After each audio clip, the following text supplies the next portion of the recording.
All right, for today's lesson and the next three lessons, we're going to be talking about inventory management.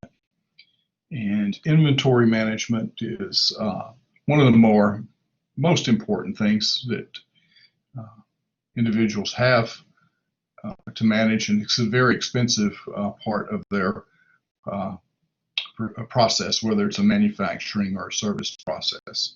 So today's lesson is going to be in three parts, and then two more lessons following this.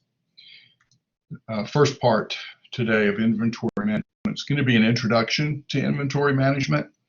I'll just give you the basics, and again, all of this information in the next few slides will be amplified on the pages that are shown here, 545 to 571 in the chapter. As I said, it can be one of the most expensive assets, and it accounts for as much as a fifth of the total assets available. And management works hard to really keep this inventory at a low level that's a balance between making products and services available to the customer, but then keeping inventory at the lowest possible cost.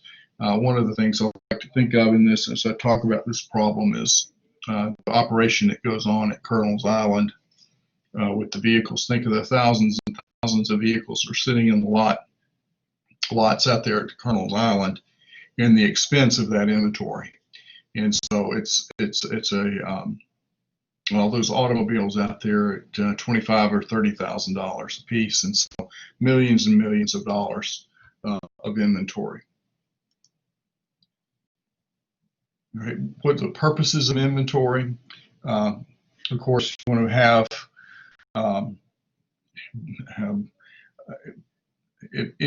products available in case there's a hiccup in the marketplace, as we've seen recently.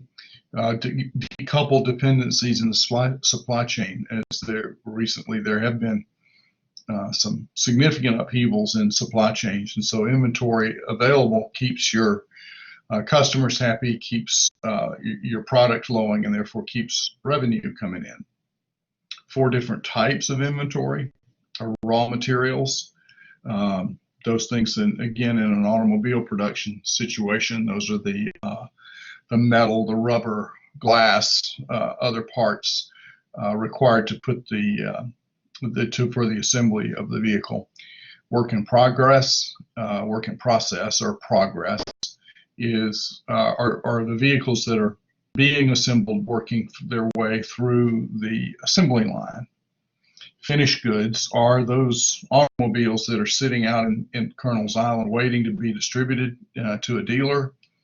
And then MRO items are those things that are needed to keep your process running, or products serviceable. You know, automobiles would need service even if they're not sold periodically, as well as things to keep the plants running, oils, cleaning materials, so forth. 4 different types of inventory items. And then next there's inventory demand.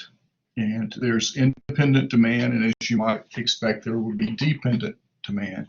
The dependent demand, first of all, is the demand that is hard to put together a specific item. For example, in the case of the automobiles, every automobile needs 4, maybe 5 tires. Every automobile needs 1 steering wheel, 1 windshield. So in general, those are the items that you're needed to put that piece together. The independent demand is the demand that comes from the outside, external. That's the demand that's not as easily forecast because it's driven by customers and the market pattern. So in one sense, the dependent demand, if you might say, would be internal demand, those demands for the items internally to the process, and the independent demand is external demand required that's by the customers outside, that's outside of your control.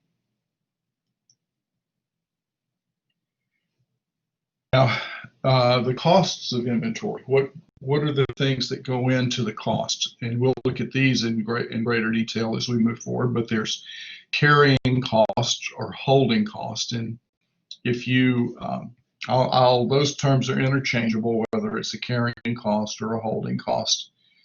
And those are the costs that are incurred when the inventory is being held in storage. For example, those automobiles. There's the property that's involved. There's security that's involved. There's the processing at the port that is taking them off the ships, and those types of things, keeping those ready before they go out to the dealer so there's no damage. Ordering costs, or sometimes called setup costs. That's whatever it takes to place an order and to ship an order to the location where the inventory is required. And then finally, stock out or shortage costs. We'll talk about that more in the third lesson. And that's when customer demand, the cost that it's an opportunity cost when you can't meet the demand that from your customers. A little bit harder to measure, but certainly part of that inventory process. Next, there is, and this is the last slide in this, there's two types of inventory systems. And for the first two lessons, we're going to be talking exclusively about continuous inventory systems. That's what we're going to be focusing on.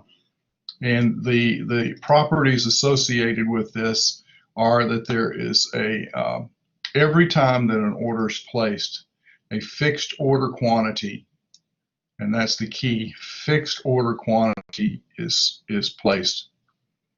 And so a continuous inventory system, think about your situations like Walmart or Target, where every item is scanned out so that that you know exactly how much of every item is on hand at every point in time. So there's a perpetual record of the inventory system, and so a great deal of information technology is involved in managing these types of inventory systems. And because you know exactly what's on hand at every time, that means you can order a constant amount at each time you place an order. All right, so that's the key information. Then there's the periodic inventory systems, in which if there were a given timeline, if this is a timeline that at this, even though this is not going to be the same scale, at the same point in time, whether it's days, weeks, months, hours, whatever it is, at each point in time, there's a physical count of the inventory that's on hand. And so this is a great deal more manual in its how it operates, and because you don't know exactly what the inventory is on hand, you have to change the order amount at every point in time. And then we're going to see this in the next, again, the continuous inventory system in the next two lessons, and then the periodic inventory system at the third lesson, the last lesson before our exam. The next section of this that we're going to talk about is going to be we're going to again look at continuous inventory systems, and we're going to look at a model that's called the EOQ model, and it's the economic order quantity model.